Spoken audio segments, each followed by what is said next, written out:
Hello everyone, how are you all? I hope everyone is fine.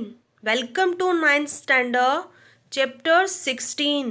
Chapter 15 हमारा complete हो चुका है. अब हमारा चैप्टर 16 स्टार्ट होता है. चैप्टर 16 है भारतीय संस्कृति में गुरु शिष्य संबंध. जो हमारी भारत की संस्कृति है उसमें गुरु और शिष्य के कैसे संबंध है उसके बारे में इस चैप्टर में बताया गया है. जो हमारे गुरु शिष्य संबंध चैप्टर है उनके लेखक हैं आनंद शंकर माधवन. कौन है आनंद शंकर माधवन? हमारे चैप्टर के लेखक हैं. आनंद शंकर माधवन का जन्म केरल प्रदेश के क्विलन जिले में हुआ. जो आनंद शंकर माधवन है हमारे लेखक, उनका जन्म केरल प्रदेश के क्विलन जिले में हुआ. डॉक्टर जाकिर हुसैन के संपर्क में आने से हिंदू मुस्लिम के मधुर संबंधों के पक्षधर बन गए. डॉक्टर जाकिर हुसैन ने उनके साथ रहने से वो हिंदू मुस्लिम के बीच का जो मधुर संबंध मतलब जो प्यारे संबंध थे उनके पक्ष में हो गए. महात्मा गांधी के भारत छोड़ो आंदोलन में भी माधवन जी का सक्रिय सहभाग रहा. मतलब जो महात्मा गांधी के भारत छोड़ो आंदोलन था उसमें भी माधवन जी साथ रहे. जेल में रहकर हिंदी भाषा का अध्ययन किया. इन्होंने जेल में रहकर हिंदी भाषा का अध्ययन किया और जेल से छूटकर भारत भ्रमण के लिए निकल पड़े और बाद में बिहार में मंदार विद्यापीठ की स्थापना की. जो हमारे लेखक आनंद शंकर माधवन हैं इन्होंने जेल में रहकर हिंदी भाषा का अध्ययन किया और जेल से छूटकर भारत भ्रमण के लिए निकल पड़े और फिर बाद में बिहार में मंदार विद्यापीठ की स्थापना की. अब जो मुख्य पॉइंट है ध्यान रखने योग्य वो ये है कि सन 1984 में अद्वैत मिशन और सन 1985 में शिवधाम अभिनव शिक्षा नगरी की स्थापना की. कभी कभी एग्जाम में पूछ लेते हैं कि कौन से सन में अद्वैत मिशन हुआ या कौन से सन में शिवधाम अभिनव शिक्षा नगरी की स्थापना की. जो हमारा मुख्य पॉइंट है वो ये है कि सन 1984 में अद्वैत मिशन और सन 1985 में शिवधाम अभिनव शिक्षा नगरी की स्थापना की. तीनों संस्थाओं के संचालक हैं. अब आनंद शंकर तीनों संस्थाओं के संचालक हैं. वो तीनों संस्थाएं कौन कौन सी है? विद्यापीठ की स्थापना की थी वो, और जो अद्वैत मिशन और शिवधाम अभिनव शिक्षा नगरी है वो. ठीक है. अब आते हैं मलयालम तथा तमिल दोनों ही भाषाओं का पूर्ण अधिकार होने के बावजूद अब आपने हिंदी साहित्य में सृष्टि की.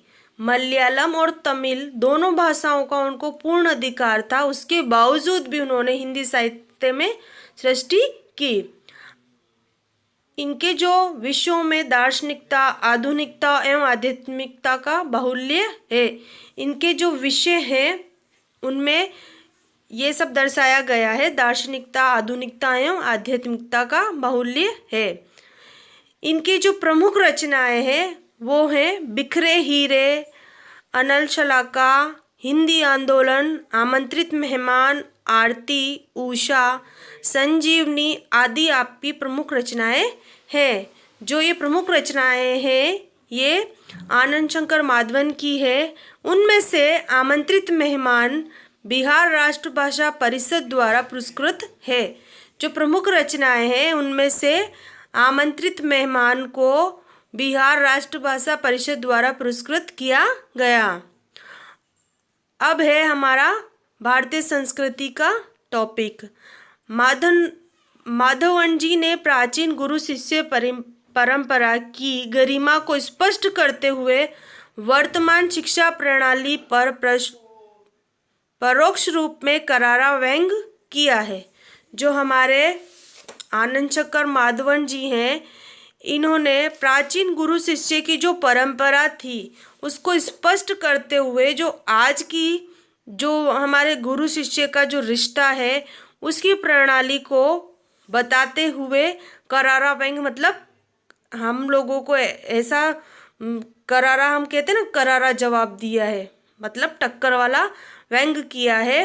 हमारे समाज में व्यावसायिक संस्कृत का बोलबाला है। जो हमारा समाज है व्यवसायिक मतलब व्यापार करने का बोलबाला है। इस कारण गुरु शिष्य संबंधों में परिवर्तन आया है और इसी कारण जो प्राचीन में गुरु शिष्य के संबंध थे और जो अभी हैं उसमें परिवर्तन आया है। पहले विद्यालय मंदिर के समान माने जाते थे। शिक्षा देना एक आध्यात्मिक अनुष्ठान था। पहले के जो विद्यालय थे वो मंदिर के समान माने जाते थे और शिक्षा देना है वो एक आध्यात्मिक अनुष्ठान था। वह परम सुख प्राप्ति का एक माध्यम था, जो कि भगवान को प्राप्त करने का एक माध्यम था।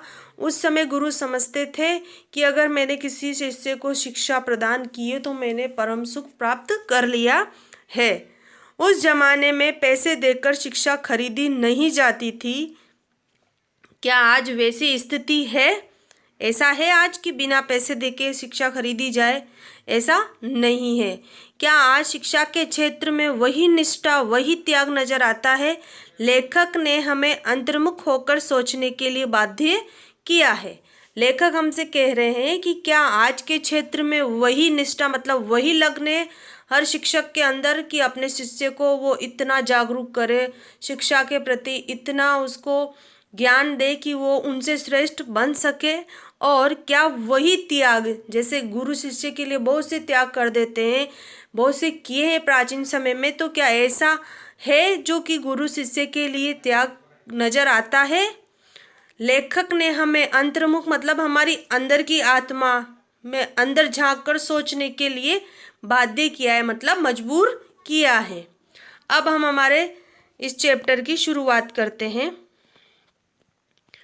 हमारे समाज में व्यावसायिक संस्कृति का बोलबाला है, जो कि हमने आगे भी अध्ययन किया है कि हमारे जो समाज है वो व्यापार करने का बोलबाला है। इसी कारण गुरु शिष्य संबंधों में परिवर्तन आया है। पहले विद्यालय मंदिर के समान माने जाते थे। शिक्षा देना एक आध्यात्मिक अनुष्ठान था। वह परमेश्वर प्राप्ति का एक माध्यम था। पैसे देकर शिक्षा खरीदी नहीं जाती थी। आज स्थिति बिल्कुल बदल गई है और अब शिक्षण कार्य पेट पालने का साधन बन गया है। अर्थात लेखक कह रहे हैं कि हमारा समाज है जो कि व्यापार करने का हमारे समाज में बोलबाला हो गया है। इस कारण गुरु और शिष्य के संबंध में परिवर्तन आया है, मतलब बदलाव आया है। पहले विद्यालय को मंदिर के समान माना जाता था और शिक्षा देना एक आध्यात्मिक अनुष्ठान था, एक उनका धर्म था कि हमें गुरु है तो हम शिष्य को शिक्षा देंगे ही। वो परमेश्वर प्राप्ति का एक माध्यम था। गुरु का शिष्य को शिक्षा देना परमेश्वर प्राप्ति का एक साधन था।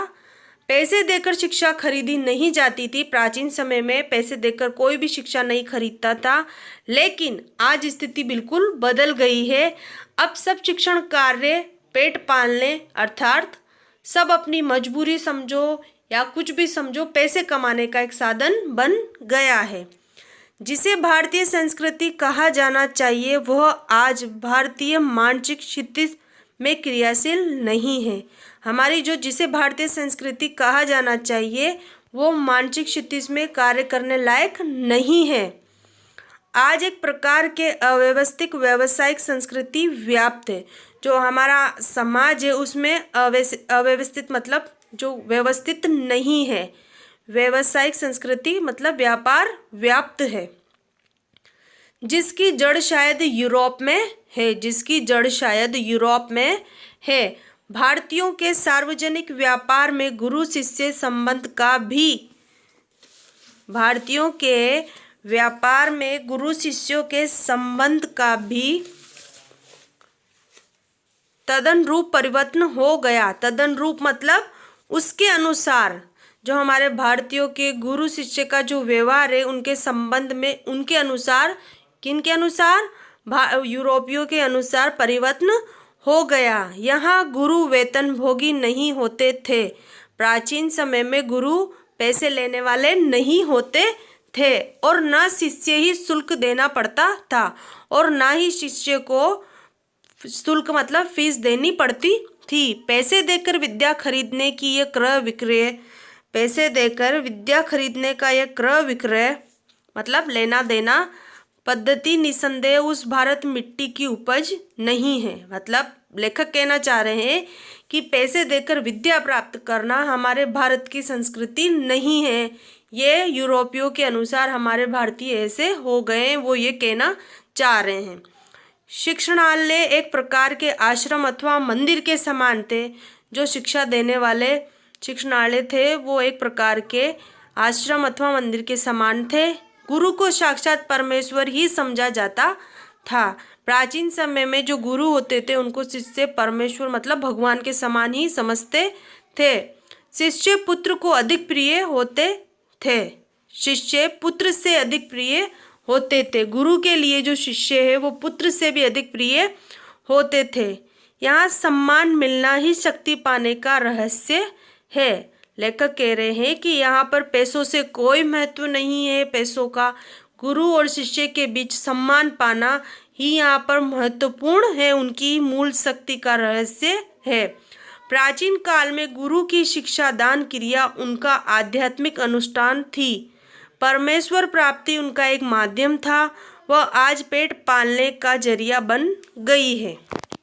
प्राचीन समय में जो कि गुरु की शिक्षादान क्रिया, जो शिक्षा देने की जो क्रिया थी वो उनका आध्यात्मिक अनुष्ठान था, उनकी खुद की अपनी एक अनुष्ठान थी।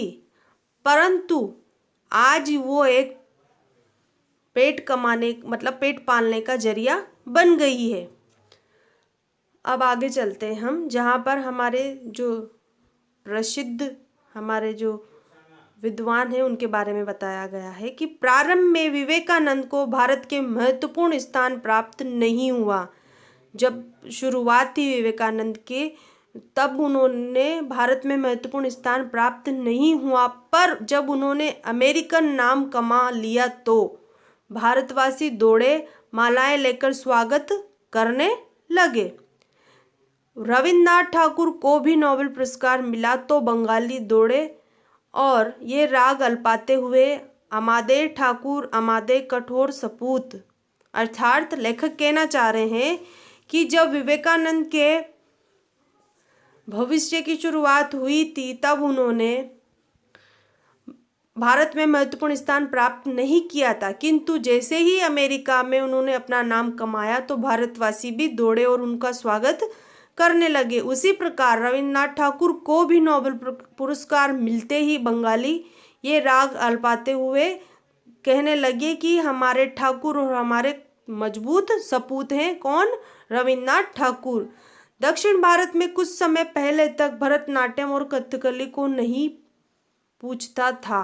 मतलब जो दक्षिण भारत थे वहाँ पर जो भरतनाट्यम और कथकली अभी हम सबको ही पता है कि ये एक नृत्य कला है, सब जानते हैं, किंतु पहले इसे कोई नहीं पूछता था। जब विदेशों में उन्हें मान मिलने लगा तो आश्चर्य से भारतवासी सोचने लगे हमारी संस्कृति में इतनी अपूर्व चीज़ें भी पड़ी थी।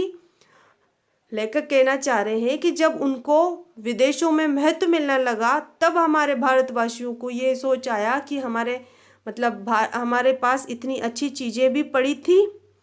यहाँ के लोगों को अपनी खूबसूरती नज़र नहीं आती मगर पराये के सौंदर्य को देखकर मोहित हो जाते हैं। लेखक जो कह रहे हैं ये आप अच्छे से समझ गए होंगे इस बात को। हम भी जानते हैं कि कभी कभी ऐसा होता है कि हमारी चीज़ हमें अच्छी नहीं लगती, हमें सामने वाले की ज़्यादा अच्छी लगती है। वही बात लेखक कहना चाह रहे हैं कि हमारे यहाँ के लोगों को अपनी खूबसूरती तो अच्छी नहीं लगती मगर पराये के सौंदर्य को देखकर मोहित मतलब उस पर फिदा हो जाते हैं। जिस देश में ज्ञान पाने के लिए मैक्स मूलर ने जीवन भर प्रार्थना की कि उस देश के निवासी आज जर्मन और विलायत जाना स्वर्ग जाने जैसा अनुभव करते हैं। मतलब लेखक कहना चाह रहे हैं कि जो मैक्स मूलर था वो भारत आने के लिए जीवन भर प्रार्थना करता रहा कि मैं कब भारत जाऊं, और उस देश में रहने वाले ही कभी जर्मनी या विलायत जाने को ऐसा समझते जैसे उनको स्वर्ग जाने का अनुभव हो। ऐसे लोगों को प्राचीन गुरु शिष्य संबंध की महिमा सुनाना गधे को गणित सिखाने जैसा व्यर्थ प्रयास ही हो सकता है। मतलब ऐसे लोग जो कि हमारे भारत की महिमा को नहीं जानते, ऐसे लोगों को गधे को गणित सिखाना मतलब अयोग्य को ज्ञान देना व्यर्थ प्रयास करना ही है। मतलब जो अयोग्य व्यक्ति है उसे ज्ञान देना बेकार है। जो ये हमारा मुहावरा है, गधे को गणित सिखाना, इसका मतलब है जो अयोग्य व्यक्ति है उसको ज्ञान देना बेकार है। इसीलिए जो हम प्रयास करेंगे वो हमारा व्यर्थ जाएगा। अब आते हैं हम जो कि एक बहुत अच्छे सुप्रसिद्ध पहलवान हैं उनके बारे में, कि एक बार सुप्रसिद्ध भारतीय पहलवान गामा आए। उन्होंने विश्व के सारे पहलवानों को कुश्ती में चैलेंज दिया। अखबारों में ये समाचार प्रकाशित होते ही एक पारसी पत्रकार ने उत्सुकतावश उनके निकट पहुंचकर उनसे पूछा, साहब, विश्व के किसी भी पहलवान से लड़ने के लिए आप तैयार हैं तो आप अपने अमुक शिष्य, अमुक मतलब अपने शिष्य से ही लड़कर विजय प्राप्त करके दिखाओ। जो एक सुप्रसिद्ध पहलवान गामा है जो मुंबई से आए हैं, उन्होंने पूरे विश्व में पत्रकार अखबारों द्वारा ये प्रकाशित कर दिया कि जिसको भी मुझसे मतलब चैलेंज, कुश्ती चैलेंज का प्रसार कर दिया। उनमें से कुछ एक पारसी पत्रकार था जिसने उत्सुकतावश उनके निकट पहुंचकर उनसे पूछा कि आप किसी पहलवान से लड़ने के लिए उससे अच्छा है आप अपने शिष्य से ही विजय प्राप्त करके दिखाओ। गामा आजकल के शिक्षा क्रम में रंगे नहीं थे। जो गामा पहलवान थे वो आजकल का जो शिक्षा क्रम में वैसे नहीं थे, इसलिए उन्हें इन शब्दों ने हैरान कर दिया। हैरान मतलब चौकन्ना कर दिया।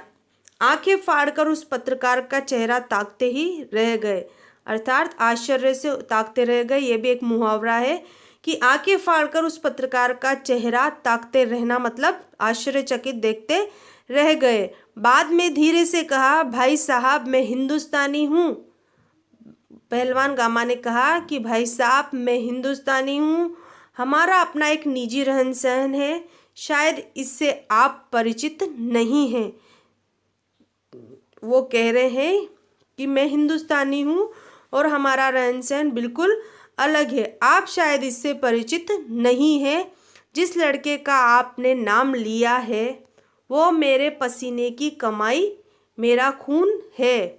वो पत्रकार के बारे में कहना चाह रहे हैं कि जिस लड़के का आप नाम ले रहे हो जो कि वो मेरे पसीने की कमाई है, मेरा खून है और मेरे बेटे से भी अधिक प्यारा है।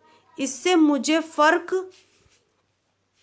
मतलब इससे मुझे कोई फ़र्क नहीं है, इसमें और मुझ में। इससे या तो इसे आप मुझसे लड़वा लो या उससे लड़वा लो, हम दोनों में कोई फ़र्क नहीं है।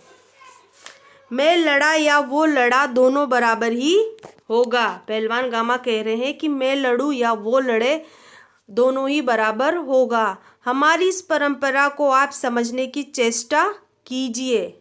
हमारी जो ये परंपरा है, गुरु और शिष्य के प्रति जो प्रेम है, उसे समझने की आप चेष्टा कीजिए, मतलब आप समझने की कोशिश कीजिए।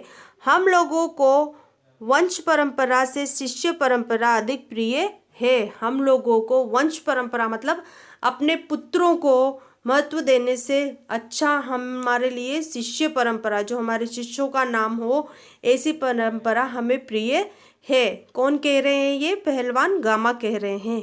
ख्याति और प्रभाव में हम सदा ये चाहते हैं, ख्याति मतलब प्रसिद्धि, और प्रभाव में हम सदा ये चाहते हैं कि हम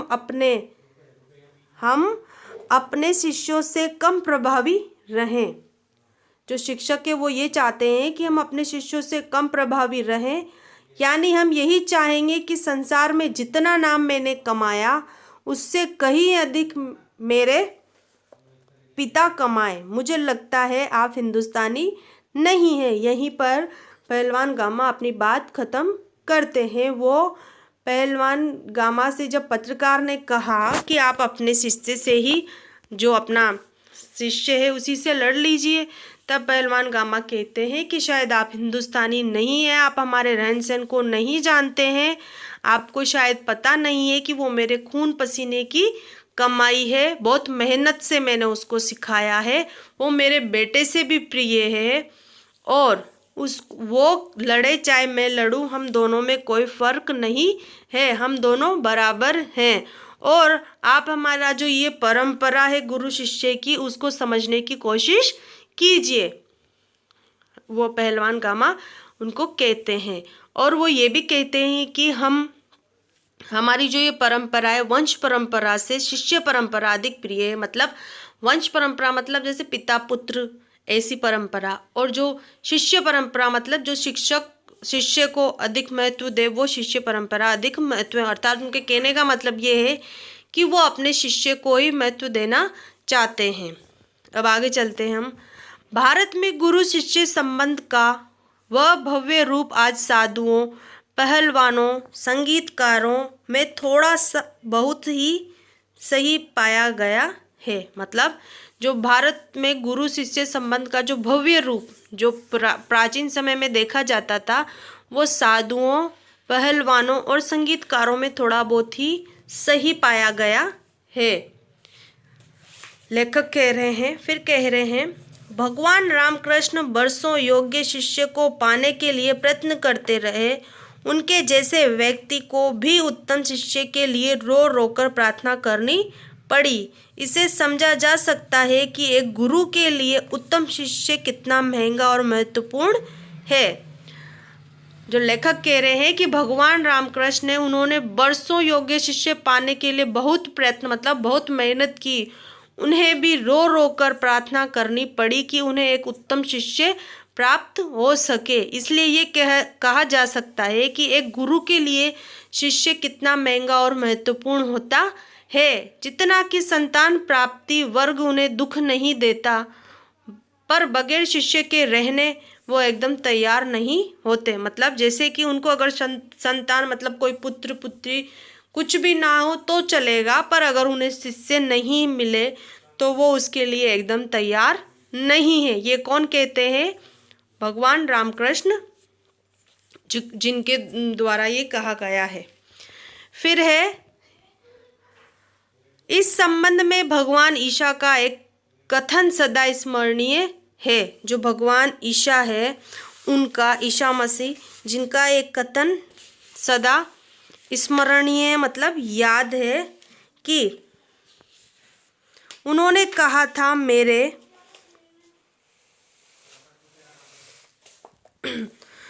उन्होंने कहा था कि मेरे अनुयायी मतलब मेरे शिष्य, ईशा मसीह ने कहा था कि मेरे शिष्य लोग मुझसे अधिक महान हैं। जो मेरे शिष्य हैं मुझसे अधिक महान हैं और उनकी जूतियां होने की योग्यता भी मुझ में नहीं है। मतलब जो मेरे शिष्य हैं मुझसे अधिक महान है और उनकी जूतियां, कभी कभी हम कहते हैं ना कि तू तो मेरी चप्पल के बराबर भी नहीं है।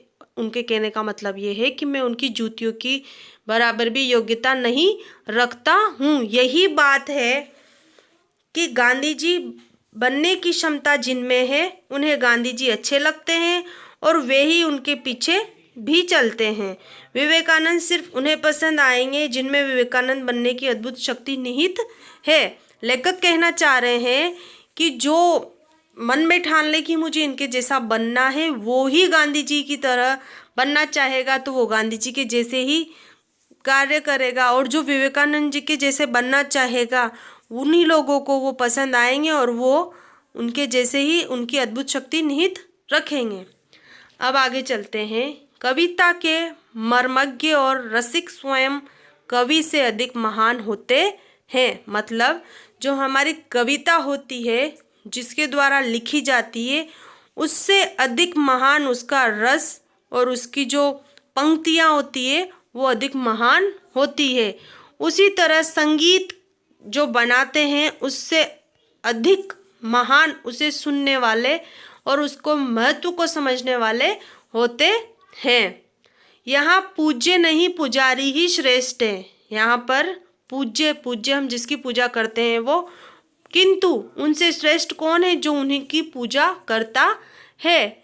यहाँ सम्मान पाना नहीं, सम्मान देने वाला महान है। मतलब कहा यह जा रहा है कि अगर हम मूर्ति की पूजा करते हैं तो उस मूर्ति की महत्वता तभी अधिक होती है जब उसे पूजने वाला उसे इतना महत्व देता है। इसलिए इसमें कहा गया है कि यहाँ सम्मान पाने वाले से नहीं, सम्मान देने वाला महान होता है। स्वयं पुष्प में कुछ नहीं है, पुष्प का सौंदर्य उससे आने वाली दृष्टि में है। मतलब जो स्वयं फूल है उसके अंदर कुछ नहीं है, पर जो उसमें देखने की जो दृष्टि है आने वाले की कि ये कितना सुंदर है, ये उसके अंदर है। दुनिया में कुछ नहीं है, जो कुछ भी है हमारी चाह में, हमारी दृष्टि में है। यह अद्भुत भारतीय व्याख्या अजीब सी लग सकती है, पर हमारे पूर्वज सदा इस पथ के यात्री रहे हैं।